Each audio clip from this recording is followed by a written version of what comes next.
इस साल की सफलतम फिल्मों में से एक एस राजामौली द्वारा निर्देशित साउथ की फिल्म राइज ओवर रिवॉल्ट यानी RRR 25 मार्च को रिलीज हो गई है और ज़बरदस्त कमाई कर रही है। फिल्म में रामचरण और जूनियर NTR ने प्रमुख भूमिका निभाई है। कहा जाता है कि यह फिल्म रियल लाइफ के दो हीरो पर आधारित है जिन्होंने ब्रिटिश हुकूमत के दौरान अंग्रेज़ों को नाक को चने चबा दिए थे। निर्देशक राजामौली का कहना है कि प्रसिद्ध क्रांतिकारी अल्लूरी सीताराम राजू और कोमाराम भीम की जिंदगी पर आधारित इस फिल्म को फिक्शनल रूप दिया गया है। उनका कहना है कि इन क्रांतिकारियों के जीवन के बारे में बहुत अधिक ज्ञात तो नहीं है, लेकिन इस काल्पनिक कहानी के जरिए ये दिखाने का प्रयास किया गया है कि उनके जीवन में क्या हुआ था। अगर दोनों एक साथ मिल गए होते तो क्या होता। अल्लूरी सीताराम राजू और कोमाराम भीम ने उन क्षेत्रों में आदिवासियों के वन अधिकारों के लिए लड़ाई लड़ी थी जो अब आंध्र प्रदेश और तेलंगाना के अंतर्गत आते हैं।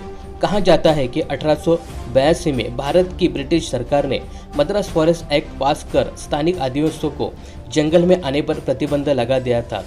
इसी को लेकर अपने अपने समय में आदिवासियों की लड़ाई लड़ी। आइए जानते हैं कौन है अल्लूरी सीताराम राजू और कोमाराम भीम। सीताराम राजू का जन्म 1897 में विशाखापट्टनम में हुआ था।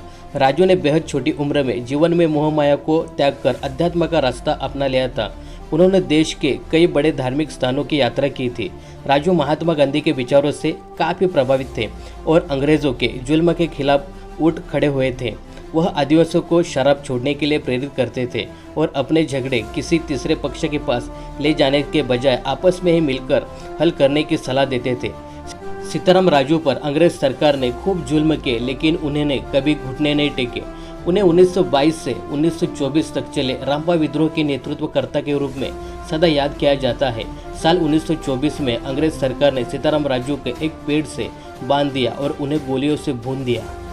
कोमाराम भीम का जन्म 1900 में आदिलाबाद के संकेपल्ली में हुआ था। वह गोंड समाज से ताल्लुक रखते थे और अंग्रेज़ों तथा हैदराबाद के निजाम के अत्याचार के खिलाफ उठ खड़े हुए थे।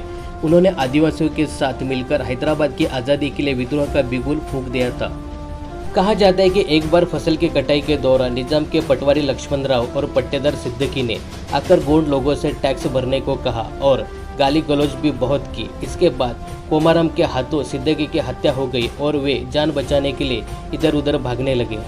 उन्होंने अंग्रेजी, हिंदी, उर्दू भी सीख लिया था और प्रेस में भी काम कर चुके थे। उसके बाद असम के चाय बगीचों में भी उन्होंने काम किया था। वहाँ उन्होंने अंग्रेज़ों के खिलाफ मजदूरों के लिए आवाज़ भी उठाई और जेल भी गए थे। उसके बाद आदिवासियों को इकट्ठा कर निजाम के खिलाफ 1928 से लेकर 1940 तक गोरिल्ला युद्ध करते रहे। अंत में निजाम के सैनिकों के साथ युद्ध में वह वीरगति को प्राप्त हुए। तो ये दो क्रांतिकारियों के जीवन पर यह RR फिल्म बनी है। यह फिल्म 25 तारीख को रिलीज हो चुकी है। आपने अभी तक यह फिल्म देखी कि नहीं देखी, तो कैसी लगी यह हमें कमेंट्स करके ज़रूर बताइए।